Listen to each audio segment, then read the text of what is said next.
A number of years ago, a man named Joey died of brain cancer. It attacked so quickly and so aggressively that he never got the opportunity to say goodbye to his son, Rowan. Though he had promised to when the cancer began. He said, "I'll be sure to say goodbye before this kills me." But he never did, and that had a major impact on Rowan. 6 years before Joey had died, he had been traveling a lot on work trips. And his son Rowan didn't like that his father was going to be gone so much, so on one particular trip, Joey told his son Rowan that he would send him postcards from every state that he would travel in. And so over the next couple of weeks, Joey ended up sending 4 postcards that came through the mail, and Rowan received them. 8 years later, so 2 years after Joey died, Rowan received 1 more postcard from that trip. On the day before the two-year anniversary of Joey's death, Joey's wife went out to the mailbox, got the mail, and in the mail was a postcard addressed to Rowan. And the postcard said, "Hello from Pennsylvania. I love you and I miss you so much. I can't wait to see you. Love, Daddy."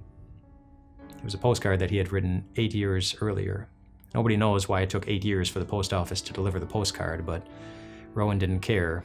All he cared about was the fact that, in his mind, Daddy finally said goodbye, just like he said he would. Just like he said he would. That's similar to what the angel told the women who were crying at the tomb on Easter morning.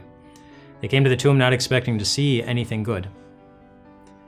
And the angel didn't direct them to see anything different. The angel directed them not to what they were seeing with their eyes, but to something that they had heard with their ears, to things that Jesus had said. The angel said this to them. He said, "Remember what he told you while he was still in Galilee." And then the angel reminded them of 3 particular things that Jesus had said to them while he was in Galilee. That Jesus had said that he would be handed over, that he said that he would be crucified, and that he said that he would rise again. And I'm sure there was a time where they didn't think that any of these things would ever need to happen, but I want you to think about what would have happened as they would have gone through that 3-part checklist and evaluated just what had happened with them. Jesus said that he was going to be handed over, and they saw that happen.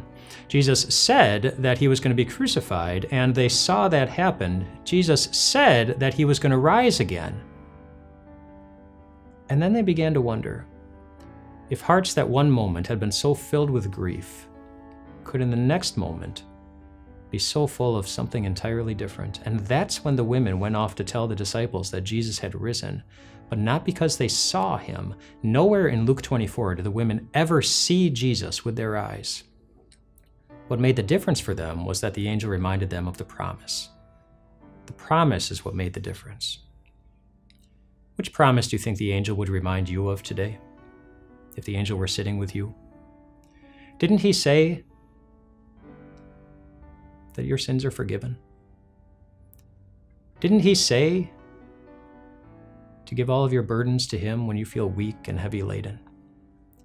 Didn't he say that he's with you always to the very end? Didn't he say that in his Father's house are many rooms and he's going there to prepare a place for you? Didn't he say that he searches for you like a good shepherd searches for just one little fragile sheep that's gone missing?